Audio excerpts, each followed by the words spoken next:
Bago ko simulan ang pagsulat, gusto ko munang i-verify ang mga kasalukuyang detalye tungkol kay Austin Reeves, Rui Hachimura at sa Lakers off-season dahil maaaring may mga bagong update mula nang isulat ang original na script. Salamat, nakakonfirm ako sa mga kasalukuyang detalye. Magkapareho pa rin ang core na storyline.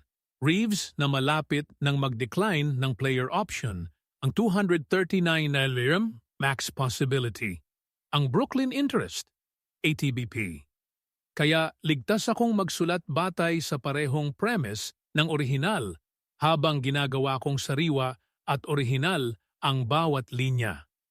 Ito na ang buong Filipino script. May mga desisyon sa buhay na hindi na tungkol sa pera. May mga desisyon na tungkol sa puso. At ngayong tag-init, isang guard mula sa Los Angeles ang nahaharap sa ganoong klasing desisyon. Isang desisyon na pwedeng magbago ng kapalaran ng isang buong franchise. Pero bago tayo pumunta diyan, kung type mo ang ganitong klasing kwento, yung tunay, yung may laman, yung hindi lang basta balita kundi may puso. Itap mo muna ang like bago tayo magpatuloy. Isang segundo lang ang kailangan mo, pero malaki ang tulong noon para mas maraming tao ang makarinig ng kwentong ito. Sige na, pindutin mo na. Tuloy na tayo. Si Austin Reeves ay hindi dumaan sa karaniwang landas patungo sa NBA. Walang nag-draft sa kanya. Walang akala na siya'y magiging susi sa kinabukasan ng isa sa pinakasikat na koponan sa buong mundo ng basketball. Pero taon-taon, lumalaki ang papel niya. Taon-taon, lumalaki ang kumpiyansa sa kanya. At ngayon, sa edad na 28, narating na niya ang punto kung saan kailangan niyang magpasya. Mananatili ba siya sa pamilyang kinagisnan niya o aalis para sa pera na hindi naman talaga niya pangunahing hinahanap? Dahil ayon sa mga taong malapit sa kanya, hindi lang ito tungkol sa bilang. Hindi lang ito tungkol sa kontrata. Ito ay tungkol sa lugar na tinawag niyang tahanan. Sinasabi ng gaulat na malapit kay Reeves na sa loob ng buong season, paulit-ulit niyang ipinahayag ang isang bagay. Gusto niyang maglaro ng buong karera niya sa iisang koponan. Sa mundo ngayon, kung saan halos lahat ay naghahanap ng pinakamalaking kontrata kahit saan paman, bihira ang ganitong klaseng katapatan. At ang katapatang iyon ay maaaring maging pinakamalaking bentaha ng kanyang koponan laban sa lahat ng ibang nag-aalok. Pero huwag nating isipin na simple lang ito. Malayo sa simple. Si Reeves ay kwalipikado para sa isang max contract na nasa halagang $239 milyong sa loob ng 5 taon. Iyon ay halos 50 milyon kada taon. Isipin mo ang bigat noon. Isipin mo ang presyon na dala ng ganoong numero. Dahil ang koponan niya ay kailangan ding bumuo ng isang tunay na kontendor sa paligid ng kanilang superstar. Kailangan nila ng matatag na center. Kailangan nila ng mga depensang sayap. Kailangan nila ng lalim sa roster. At kung halos 100 milyon kada taon ang mapupunta lang sa 2 manlalaro, paano pa sila makakabili ng lahat ng kulang? Kaya naman, ang bawat balitang lumalabas tungkol sa pag-iisip ni Reeves ay may bigat. Kung handa siyang tumanggap ng kahit konting mas mababa sa max, kahit kaunti lang, magbubukas iyon ng puwang para sa kanyang koponan na umakit pa ng ibang mahahalagang piraso. Isang kontrata sa hanay ng 160 hanggang 180 milyon sa loob ng 4 na taon ay magpapanatili pa rin sa kanya bilang isa sa pinakamataas ang sweldong guard sa buong liga, habang binibigyan ang management ng kalayaang gumalaw. May mga bagay na hindi binibili ng pera. May mga bagay na binubuo ng panahon, ng mga gabing magkasama sa locker room, ng mga taong naniwala sa iyo bago pa man maniwala ang ibang tao. At iyon ang meron si Reeves sa kanyang koponan ngayon. Buong taglamig at tagsibol, nakita ng lahat kung gaano siya kalapit sa kanyang superstar na kasama. Nakita rin ang ugnayan niya sa coach na buong tiwalang inasa sa kanya bilang pangunahing playmaker sa pinakamahalagang sandali ng season. Ang mga ugnayang ito, hindi sila madaling iiwan. At narito ang bentahe na hindi kayang tapatan ng sinumang kalaban. Kaya siyang alukin ng koponan niya ng buong 5 taong max contract. Mas malaki kaysa sa kahit sino, habang inaalok din siya ng pagkakataong manalo ng kampyonato kasama ang isang manlalarong itinuturing na isa sa pinakamahusay sa mundo ngayon. May ibang koponan na inaasahang mag-aalok ng 4 na taong max deal.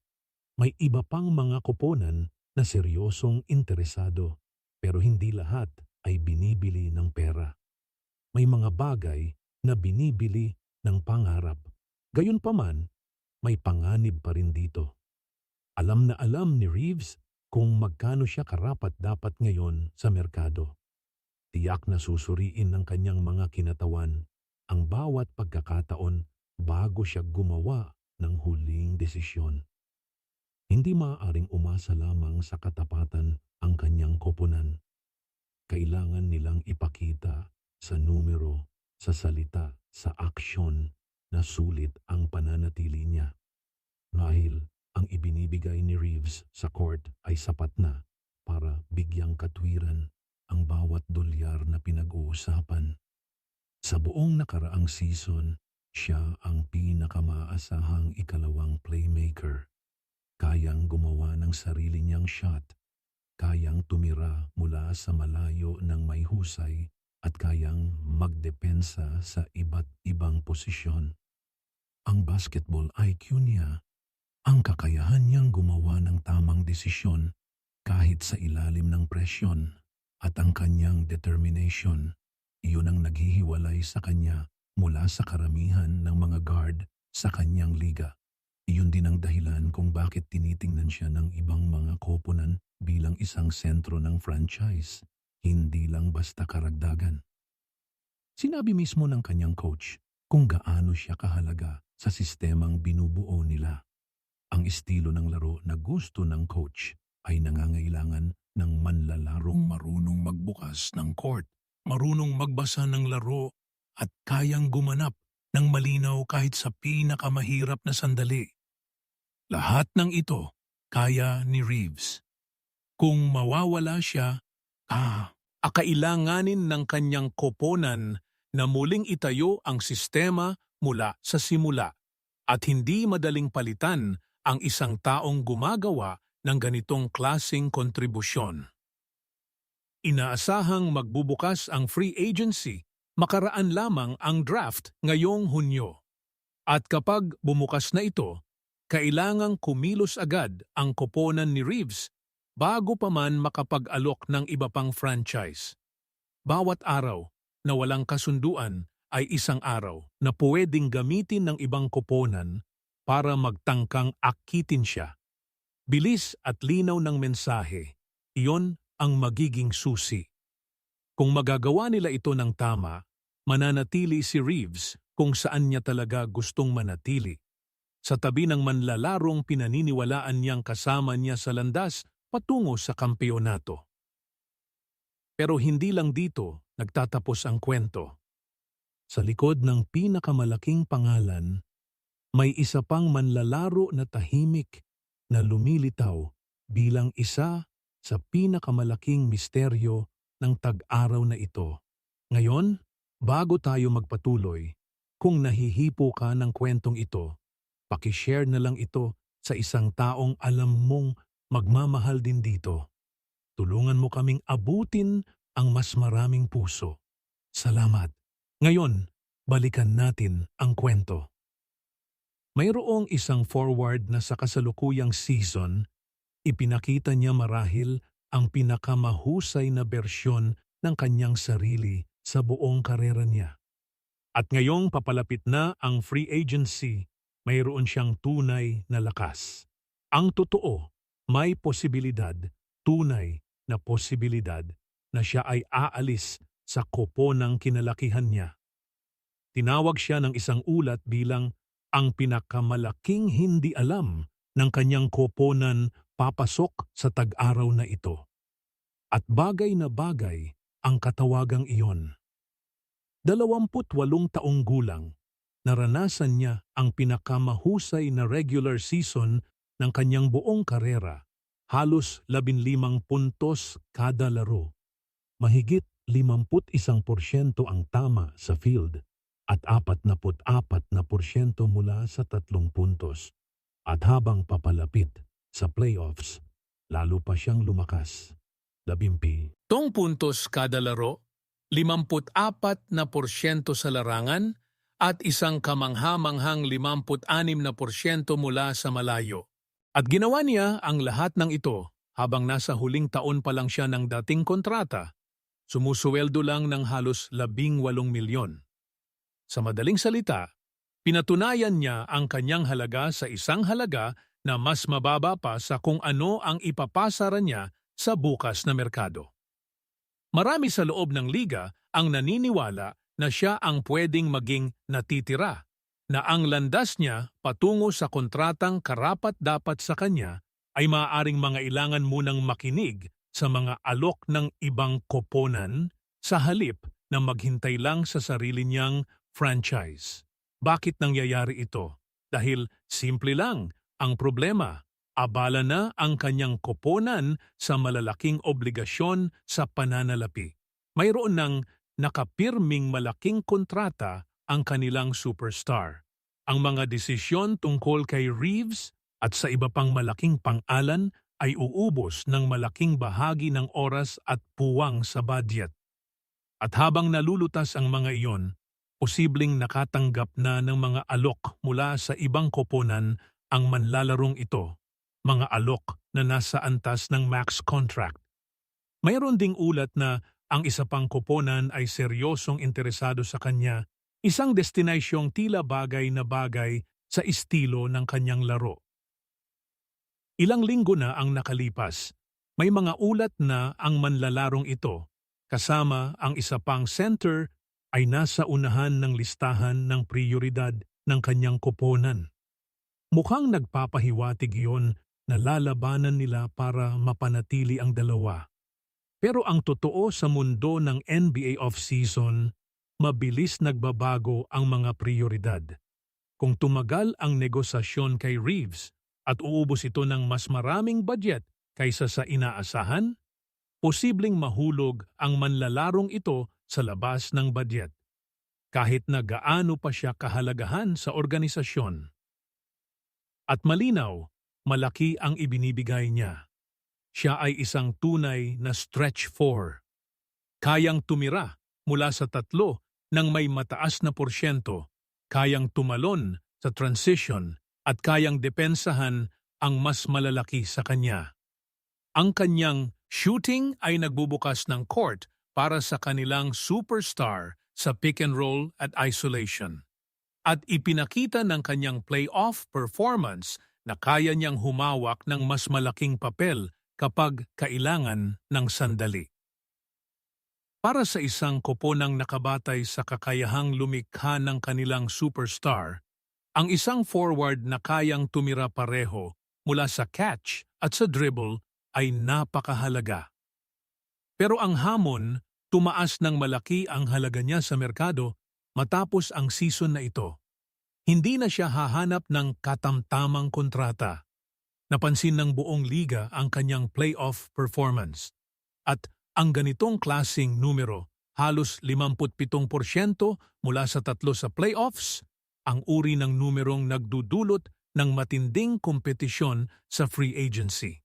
Kailangang magpasya ng mabilis ang kanyang koponan kung gaano kalaki ang handa nilang ibayad para sa isang manlalarong naging isa sa kanilang pinakamaasahang contribution. Nakita mismo ng kanilang coach kung gaano siya kahalaga sa pinakamahalagang sandali ng season. Kung mawawala siya, magkakaroon ng tunay na puwang sa kanilang lineup, hindi lang sa opensa, kundi sa pagiging maaasahan at pagiging maraming kayang gawin sa loob ng court. Ang management ay nahaharap sa mahirap na desisyon. Ilaan ang budget para mapanatili ang isang napatunayang kontributor o ilipat ang pondong iyon sa ibang pangangailangan ng roster at umasang makahanap ng katumbas na produksyon sa ibang lugar. Ang sagot sa tanong na iyon ang magtatakda ng buong direksyon ng kanilang off-season. At ang sitwasyon ay lalong komplikado dahil sa mas malawak na larangan. Itinakda na ang petsa ng draft, ilang araw na lamang ang natitira. At inaasahang ito ang magiging simula ng isang malaking pagbabago, isang superstar na inaasahang ilipat ng isang koponan bago pa man dumating ang araw na iyon. Hindi inaasahang sila ang makakakuha. At kapag nangyari iyon, mabilis na magbabago ang lahat. Ang mga merkado ng trade, ang puwang sa budget, ang mga desisyon ng bawat koponan sa buong liga sa ganitong kapaligiran, ang isang napatunayang manlalaro sa edad na 28 sa kasagsagan ng kanyang karera ay nagiging mas mahalaga at mas mahirap mapanatili sa loob ng limitadong budget. Kung ang mga ibang koponang hindi nakakuha ng kanilang pangunahing target ay lilipat ng atensyon sa kanya, posibleng tumaas pa ang halaga niya ng higit sa kayang tapatan ng kanyang sariling koponan. Ang mga susunod na linggo ay kritikal. Kailangang ipaalam ng malinaw ng kanyang koponan na siya ay pinahahalagahan, na hindi nakaligtaan ang kanyang mga kontribusyon sa playoffs. Pero ang tunay na tanong, kaya ba nilang itaguyod ang katapatang iyon ng tamang numero? Kung hindi nila magagawa, isa sa pinakamabisang manlalaro sa kanilang roster ngayong season ay maaaring magsuot na ng ibang kulay sa darating na taglagas. Habang hinaharap ng koponang ito ang sariling mga manlalaro, kailangan din nilang bantayan ang buong merkado. Dahil ang off-season na ito ay puno ng mga manlalarong pwedeng maging tamang piraso sa tabi ng kanilang superstar o 8 manlalarong unrestricted free agent ang nakilalang pwedeng tumugma sa pangangailangan nila at agad na makapasok sa kanilang roster. Bawat isa sa kanila ay may dalang ibang klasing kontribusyon, pero lahat sila ay tumutugon sa tunay na pangangailangan ng isang koponang nagtatangkang bumuo ng isang kontendor sa paligid ng kanilang superstar na marunong lumikha ng laro. Ang pinaka-kawili-wiling pangalan sa listahang ito ay isang center na kilala bilang marahil ang pinakamahusay na offensive rebounder sa buong liga. Ang profile niya bilang isang malaking taong kayang kumuha ng lob at protektahan ang paligid ng ring ay tila ginawa mismo para sa estilo ng laro ng kanilang superstar. Hayagang sinabi ng superstar na ito na gusto niya ng isang elite na starting center na kayang gumana sa pick and roll, protektahan ang paint at bigyan siya na madaling pagkakataong mag-score sa pamamagitan ng mga lob pass. Ang manlalarong ito na bahagi ng isang koponang nagtagumpay nitong nakaraang season ay tumutugon sa lahat ng iyon. Kung makukuha siya, direktang matutugunan ang pinakamalaking kahinaan ng roster ng kanilang koponan. Meron ding isang versatile na forward na may magandang playoff run. Dala-dala ang klase ng laki, shooting, at karanasan sa malalaking laro na pinahahalagahan ng koponan sa 4 na posisyon. Kayang lumipat siya sa depensa, tumira mula sa 3, at gumana ng mahusay sa sekundaryong papel sa tabi ng isang pangunahing kreador. Kung hindi mapapanatili ng koponan ang kanilang kasalukuyang stretch 4, ang paglipat sa isang manlalarong may katulad na track record at karanasan sa playoffs ay magiging natural na hakbang.